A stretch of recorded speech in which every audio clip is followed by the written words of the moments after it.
Pro Group Management. Workers' comp that works for you.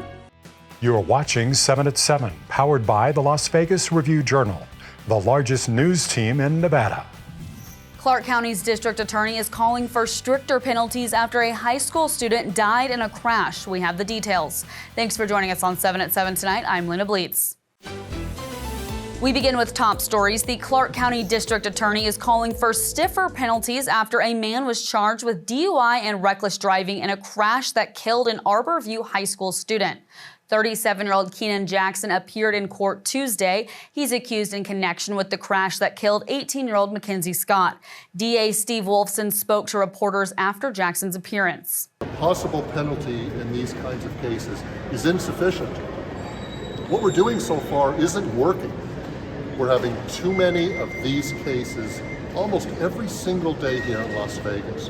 And that's why our legislators are considering increased penalties on these kinds of cases. A state Senate bill would increase minimum incarceration time for second-time DUI offenders to 20 days. And a bill from Governor Joe Lombardo would subject fatal DUI offenders to 5 to 25 years in prison and allow some defendants to be charged with second-degree murder. Despite her presidential pardon, Michelle Fiore is not yet back to work as a prompt justice of the peace. Fiore was found guilty of federal conspiracy and wire fraud charges in October, but President Donald Trump granted her a pardon last month before her sentencing date. The Nevada Commission on Judicial Discipline filed a notice on Friday saying it intended to consider suspending Fiore with pay even if it found the prior suspension was no longer merited in light of the pardon. A hearing is set for Friday. The commission said it could not comment, and Fiore said in a text that she had, quote, absolutely no clue why the panel might be pursuing a new suspension. The push to extend a Clark County fuel tax that rises with inflation is moving through the Nevada legislature for the second session in a row. Supporters of Assembly Bill 530 say the fuel tax must keep up with costs to keep funding road improvements. But opponents object to language that would let the indexing program continue without a vote of the people. Terribles has used billboards and ads at the pump to call indexing a hidden tax hike. The indexing program passed in bipartisan legislation in 2013, and voters extended it for 10 years with a ballot question in 2016. Drivers currently pay 75 cents per gallon, including 23 cents through indexing. In weather, sponsored by Star Nursery, your garden's partner for every bloomin' thing. Storms on Tuesday dropping hail across several South Valley neighborhoods, making things tricky for drivers. This follows the rain Monday across the Las Vegas Valley, which broke a 56-year-old record for May 5th. The National Weather Service said 0.57 inches of rainfall was recorded yesterday. The previous high of 0.04 inches was recorded in 1969. Taking a look now at the forecast, clouds sticking around for tonight as temperatures dip into the 60s and expecting to reach an overnight low of 60 degrees by 6 a.m. Then the clouds should clear out for a sunny rest of the work week, looking at a high of 81 and low of 64 tomorrow, then heating up to a high of 90 and low of 68 on Thursday. And for Friday, we are already looking at triple digits, high of 100 and low of 75. In Health, brought to you by Centerwell Senior Primary Care. Discover primary care focused on you.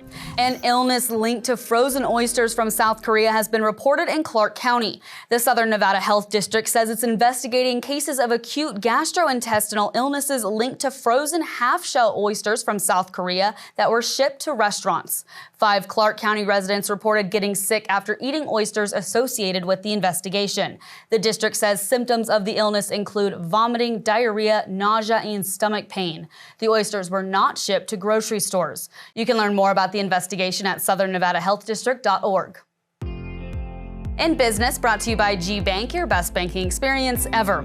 The developer of Summerlin has a new executive chairman as a result of a multi-million-dollar deal. Howard Hughes Holdings announced the deal Monday with Bill Ackman.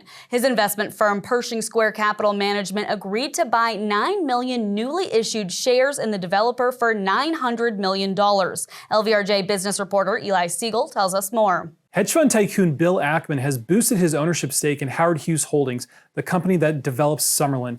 Ackman is a former chairman of this company, and already owned about 37 or 38% of its stock. Ackman's firm now owns 46.9% of Howard Hughes Holdings stock.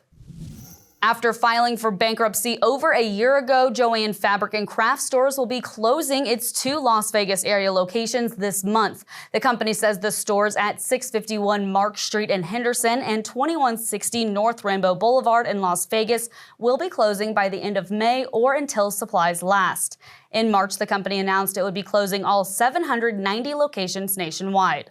Sports brought to you by Station Casinos, STN Sports. Download the app today. It's Heidi Fang here, and the Golden Knights are well aware of the challenges that they have ahead with the Oilers series. Game 1 already underway. Jack Eichel spoke on facing Connor McDavid and Leon Draisaitl. They're obviously world-class players, and they're going to create a lot, and they're going to get their chances. And for us, I think it's just important to try and limit their time and space. And obviously Connor can create so much by himself with his speed and his ability to play one-on-one. So they're just trying to have layers to that, and it's a good challenge for us. For all of your Golden Knights coverage, head to lvrj.com. Sports betting brought to you by Las Vegas Paiute Tribal Smoke and Cigar Shop.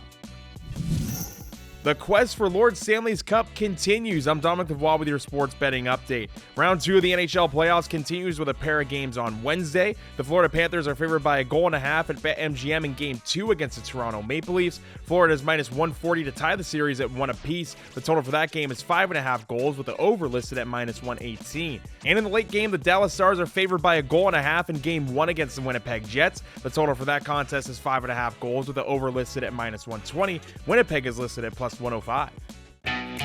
Now for entertainment, sponsored by Arizona Charlie's, with live entertainment every weekend at both locations. Go to ArizonaCharlies.com to see who's playing.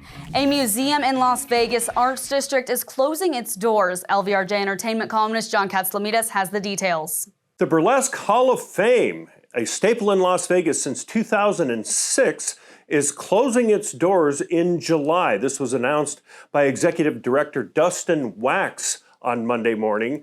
The Hall of Fame moved into the Arts District in 2018, where its storefront was very popular among the businesses down there. But Wax says a decline in tourism has forced them to shut the collection down. The collection itself will still exist, as will the Weekender that's going to be held in June at the Orleans. But as far as an actual museum, it is no more as of July.